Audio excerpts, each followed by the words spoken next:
कांग्रेस का जलसा, बयानों की बात और अब कई नेताओं की उड़ती नींद। जी हाँ, वाकई जो खबरें मिल रही हैं और उनमें दम रहा तो हालात कुछ ऐसे ही नजर आ रहे हैं। अब कहते हैं ना कि सेवा करोगे तो मेवा मिलेगी, और ऐसा ही कुछ सोचा है इस वक्त कांग्रेस ने। सेवा करो, नेता बनो, फिर मिलेगा सियासी कुर्सी का मजा। नमस्कार, मैं हूं आपके साथ प्रदीप आजाद।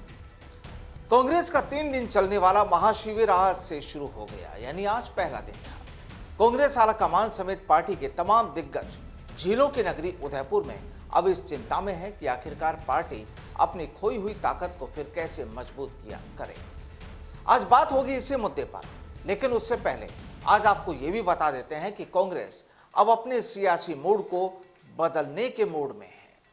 अब यूं तो कहा जाता है कि परिवर्तन प्रकृति का नियम है, लेकिन यहाँ कहानी कुछ अलग है। कहानी सियासी है, और वो ये कि अब कांग्रेस में एक परिवार से केवल एक ही शख्स को टिकट मिलेगा, यानी एक ही परिवार में एक ही शख्स को टिकट मिलेगा चुनाव का। दरअसल उदयपुर में चिंतन शिविर में संगठन में बदलाव और राजनीतिक मामलों पर बने पैनल ने यह सिफारिश की है। कांग्रेस के राजस्थान प्रभारी महासचिव अजय माकन ने उदयपुर में आज मीडिया से बातचीत में कहा कि हमारे पैनल में यह चर्चा हुई है कि एक परिवार से एक टिकट के फार्मूले को लागू किया जाए। जिसे भी टिकट दिया जाए उसने कम से कम 5 साल पार्टी में काम किया हो, यानी टिकट उसी को मिलेगा जो पार्टी में कम से कम 5 साल तक अपनी सेवाएं देगा। सीधे टिकट नहीं दिया जाए।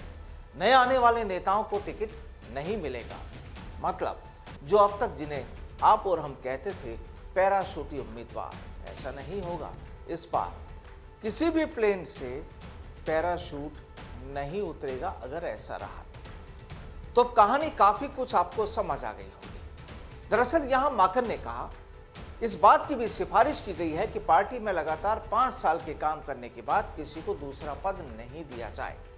कम से कम 3 साल का कूलिंग पीरियड रहेगा, यानी जिस नेता ने 5 साल तक एक कुर्सी थाम ली, एक कुर्सी पर काम कर लिया, तो फिर अगले 3 साल उसे कूलिंग पीरियड यानी ठंडे बस्ते के हवाले किया जाएगा। 3 साल तक कोई कुर्सी नहीं, बस पार्टी के लिए काम करते रहिए। 3 साल के गैप के बाद ही आगे कोई पद दिया जाए।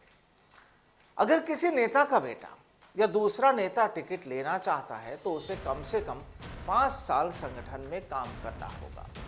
तो जाहिर है कि कांग्रेस में 5 साल लगातार पद पर नहीं रहने का नियम लागू होने पर आधे से ज्यादा नेता बाहर हो जाएंगे। और अब बड़ी बात तो ये भी कि नेताओं के बेटों को भी 5 साल पार्टी में काम करने के बाद ही टिकट मिलेगा, यानी टिकट तभी उन्हें हासिल होगा जब 5 साल तक वो पार्टी में संगठन में काम कर लेंगे। तो हमने इसीलिए पहले कहा था कि अगर वाकई ऐसा होता है तो कई नेताओं की नींद उड़ना लाजमी होगा।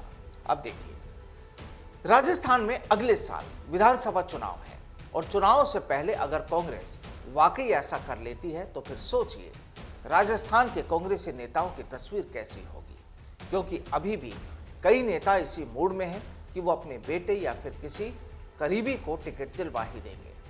लेकिन नेता बनने की इस नौकरी के लिए अगर पार्टी वाकई 5 साल रगड़ाई जरूरी कर देती है तो फिर जाहिर है कईयों के सपने टूट जाएंगे, चकनाचूर हो जाएंगे। क्योंकि एक सियासत ही तो है जो कईयों के लिए काफी आसान होती है, काफी महफूज होती है। आपको याद होगा कि कांग्रेस में राजस्थान के मुख्यमंत्री अशोक गहलोत, मध्य प्रदेश के पूर्व मुख्यमंत्री कमलनाथ से लेकर कई मंत्रियों और नेताओं के परिवारों को एक से ज्यादा टिकट दिए जाते रहे हैं। सीएम अशोक गहलोत के बेटे वैभव गहलोत को लोकसभा चुनाव में जोधपुर से टिकट दिया गया था।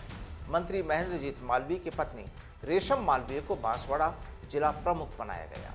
वहीं मध्य प्रदेश के पूर्व मुख्यमंत्री कमलनाथ के बेटे नकुलनाथ छिंदवाड़ा से सांसद हैं। कांग्रेस में राजनीतिक परिवारों की लंबी कतार है जिन्हें बार बार टिकट मिला है, और ये भी किसी से छुपा नहीं है। बहरहाल शिविर की अभी शुरुआत हुई है, और महाशिविर में लगता है अगले 2 और दिनों में कई बातें निकल कर आ सकती हैं। जाहिर है जब सियासत करने वाले सैकड़ों दिग्गज एक जगह पर हो, आला कमान सामने हो और फिर तजुर्बेकार मेजबान हो, तो जाहिर है कई इबारतें तैयार होना ही है। और हाँ, इस बार सूबे के मुखिया और इन जनाब ने कोशिश तो की है ये बताने की कि हम साथ साथ हैं, लेकिन क्या वाकई ऐसा है, या फिर इस चिंतन शिविर के बाद एक बार फिर कांग्रेस आलाकमान को वापस चिंता करनी पड़ेगी राजस्थान की। फिर अपडेट देंगे आपको कि क्या और इस शिविर में, महाशिविर में निकल कर आता है।